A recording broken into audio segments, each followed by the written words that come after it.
동방에 한 별이 나타났습니다. 별을 연구하던 학자들은 그 별들을 보고 위대한 인물이 태어날 것을 예감했습니다. 그래서 박사들은 예물을 준비해가지고 그 예물을 가지고 길을 떠났지요. 멀리 길을 떠났을 때에 많은 사람들이 합류해서 같이 가고 있었습니다. 그렇지만 가는 길이 험난하고 멀다 보니까 중간에 여러 사람들은 낙오가 되고 단 3사람만 예루살렘에 도착을 하였습니다. 도착해서 사람들한테 물었지요. 유대인의 왕으로 나시니가 어디 있느뇨? 라고 할 때에 온 성이 소동하였다 그랬어요. 지금 헤롯이라고 하는 왕이 분명히 있는데 누가 다음에 왕이 될 짠가? 아마 그런 관심이었을 겁니다. 그래서 헤롯은 물었지요. 메시아가 어디서 났느냐? 학자들은 금방 대답했습니다. 어디서 납니까?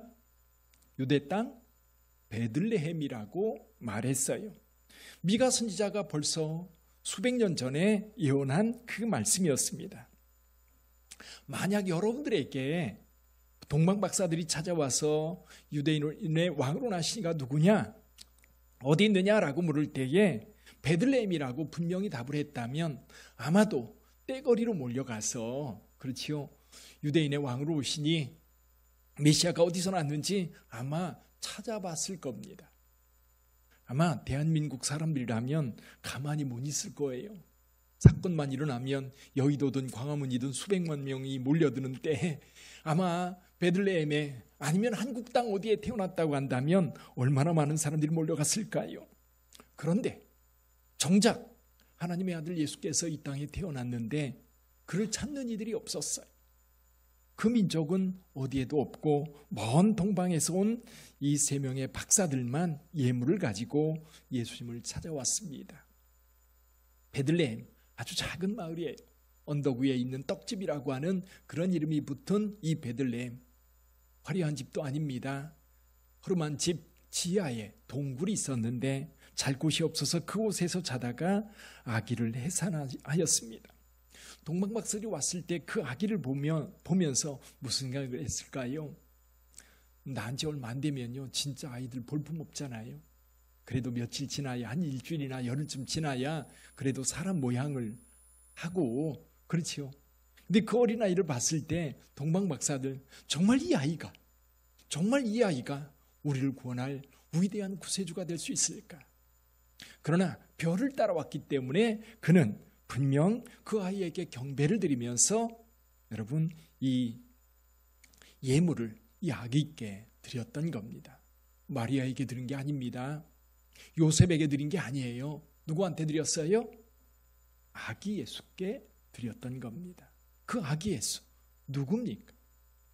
오늘 본문의 말씀에서 그 아기 예수가 누군가 하는 것을 말씀해 주고 있어요. 그 아기 예수. 그 아기 예수는 만왕의 왕이었습니다. 태초부터 계신 분이었습니다. 천지만물을 지으신 분이었어요. 천지만물이 그의 손을 거치지 않고는 어떤 것도 만들어지지 않았다라고 말씀하고 있습니다. 근데 그 메시아가 어디에 왔어요? 유대 땅에 왔습니다. 유대 땅에 올 때요.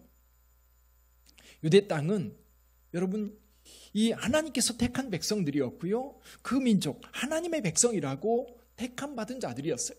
물론 세상 모든 사람들은 하나님의 형상을 따라 지음받았기 때문에 모두가 하나님의 백성이에요. 다만 그 하나님을 인정하지 않고 외면하기 때문에 하나님의 백성이라고 하는 이름을 붙이기가 어렵죠. 근데 특별히 유대인들은 아브라함의 자손이요 다윗의 후손이었던 이 이스라엘 백성들, 그들 가운데 하나님의 아들 예수께서 오셨던 겁니다. 근데 오늘 본문의 말씀에 보니까요 자기 백성 가운데 오셨다 그랬어요. 여러분 에스겔서 3장에 보니까요 하나님께서 에스겔을 이스라엘 백성들에게 보내면서 이런 말씀을 합니다. 너를 언어가 다르거나 말이 어려운 백성에게 보내는 것이 아니요 이스라엘 족속에게 보내는 것이라. 너를 언어가 다르거나 말이 어려워 내가 그들의 말을 알아듣지 못할 나라들에게 보내는 것이 아니니라. 예수는 분명 자기 백성 가운데 오셨습니다. 내 백성이에요. 그런데 그 백성들이 인정을 하지 않는 거예요. 받아들이지 않는 거예요. 동방에서 온 3명의 박사들 그리고 저 건너편 보아스 애들 거기에 조그만 언덕이 하나 있는데요. 그 언덕 꼭대기에 동굴이 있습니다. 양떼를 몰고 다니던 목자들이 그 양들을 이 동굴에 다 몰아넣고 모닥불 피워놓고 하늘의 별들을 바라보면서 이런저런 이야기할 때 천사가 나타나서 메시아가 났다고 소식을 전합니다. 아마도 그 캄캄한 밤, 정말 하늘의 별들만 반짝이는 그때에 이 어두운 세상, 그러니까 밤중 한밤중이어서 어두운 것만이 아니라 시대적으로도 너무너무 어두운 시대, 그 시대에 하나님께서 빛으로 우리 가운데 오셨던 겁니다. 말씀이 육신이 되어 우리 가운데 거하실 때에 우리는 그 영광을 볼 수 있었어요. 독생자의 영광을 볼 수 있었어요. 오늘날 생각해 보면 참 어둡습니다. 지난 주일에도 말씀을 나누었던 것처럼 영적으로 혼탁해지니까요, 사람들의 마음이 평안하지가 않아요. 두려워요. 불안해요. 어떻게 될까? 걱정, 의심이 많아요. 분명히 경제적으로는 잘 살고 문화적으로도 누릴 게 너무 많고 먹을거리 천지고, 그런데도 왜 이렇게 살기 힘들까요? 하나님과의 관계를 맺어야 할 영성이라고 하는 것, 모든 사람들에게 있어요. 그 영적 공간이 있는데 이것이 텅 비어 있기 때문에 하나님의 말씀으로 채워지고 하나님으로 채워져야 되는데 이게 그러지 않으니까요, 허전한 거예요. 너무 힘든 거예요. 유대 땅도 비슷했습니다. 헤롯이 통치하고 있지만 로마가 지배하고 있는 그 땅, 정말 힘들고 어려운 시대. 그들은 간절히 메시아만 기다렸어요. 그런데 정작 메시아가 왔을 때는 그들은 영접하지 않았어요. 외면했어요. 근데 오늘 본문의 말씀에서 분명히 말합니다. 그 백성들은 영접하지 않았지만 영접하는 자, 곧 그 이름을 믿는 자들에게는 하나님의 자녀가 되는 권세를 주셨다. 할렐루야. 여러분에게 하나님의 자녀된 권세가 있는 줄 믿습니다. 그 권세로 사시기를 주님의 이름으로 축원합니다. 이 어둠의 세상, 여러분 정말 빛이 필요해요. 정말 우리의 길이 너무 어두워서 어디로 가야 될지, 어디에서 위로를 받아야 될지, 어디에서 힘을 얻어야 될지, 어디에서 우리의 기쁨을 나눠야 될지 참 어렵고 힘든 시대에 저와 여러분들이 살고 있습니다. 우리하고 비슷한, 그보다도 훨씬 더 어려웠던 시절에 한 분이 1949년입니다. 아들이 성탄절 때 부를 노래를 작곡했던 거예요. 여러분, 우리나라 사람이 작곡한 성탄 캐롤, 요즘에는 좀 많이 작곡이 되고 있는데 사실 그래도 여전히 외국에서 작곡한 성탄곡이 많이 있습니다. 우리가 잘 알고 있는 탄일종이 땡땡땡이라고 하는 그런 캐롤이 있습니다. 장수철이라고 하는 분이 이제 그 작곡을 했는데, 왜 이 노래를 작곡했느냐면 성탄절날 자기 아들이 부를 노래를 작곡을 했던 겁니다. 그런데 성탄절이 다가오기 전에, 성탄절이 이르기 전에 아들이 죽은 거예요. 그러니까 아들이 죽으니까 너무너무 마음이 아프고 힘든데 그 다음에 뭐가 있었어요? 6.25 전쟁이 나요. 전쟁이 나서 피난을 갑니다. 피난을 가서 정말 힘든 시간들을 보내고 있는데, 여러분 그 다음 성탄절이 다가올 때 12월 얼마나 추워요.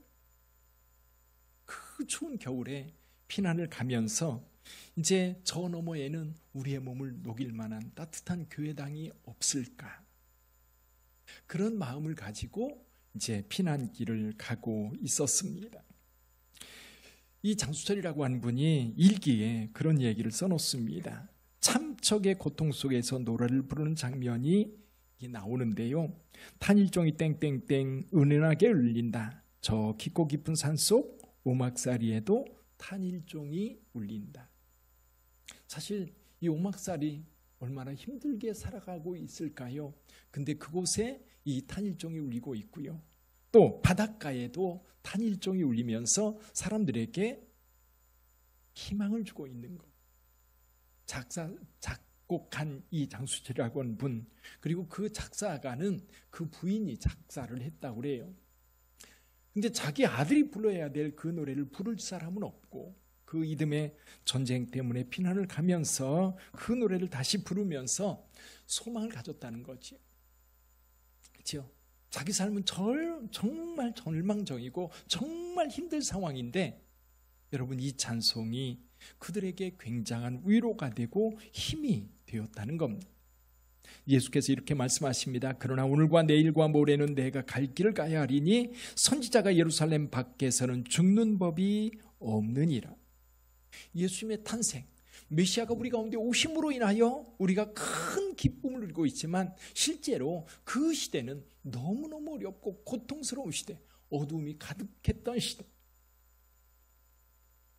그곳에 빛으로 오신 거예요. 우리 가운데 소망으로 오신 거예요. 그런데 이 탄일종이 땡땡땡은요 너무 즐거워요. 그렇죠? 물론 아들이 죽기 전에 작곡을 했으니까 즐겁고 행복한 그런 마음으로 작곡을 했겠지만 실제로 이 탄일종이 불려질 때에 그 아버지 장수철 씨는 이 노래를 통해서 굉장한 위로를 받으면서 주님의 위로가 우리 모든 백성들에게 임하기를 소원했던 거예요. 빛으로 오신 예수 그리스도. 우리 한번 불러볼까요? 탄일종이 땡땡땡. 여러분 잘 아시죠? 예, 같이 한번 불러봅니다.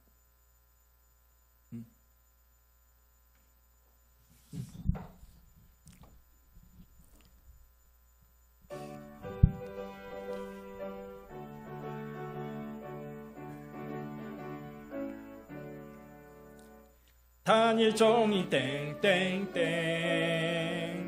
은은하게 들린다. 저 깊고 깊은 산골 오막살이에도 탄일종이 울린다. 탄일종이 땡땡땡 멀리 멀리 퍼진다. 저 바닷가에 사는 어부들에게도 탄일종이 한 번 더 합니다. 탄일종이 땡땡땡 은은하게 들린다. 저 깊고 깊은 산골 오막살이에도 탄일종이 울린다. 탄일종이 땡땡땡 멀리 멀리 퍼진다. 저 바닷가에 사는 어부들에게도 탄일종이 울린다. 어두운 세상 어디에나 탄일종이 울려 우리 모든 사람들에게 소망이 되고 빛이 되는 우리 구주 예수 탄생이 되기를 주님의 이름으로 축원합니다. 우리 기도하겠습니다.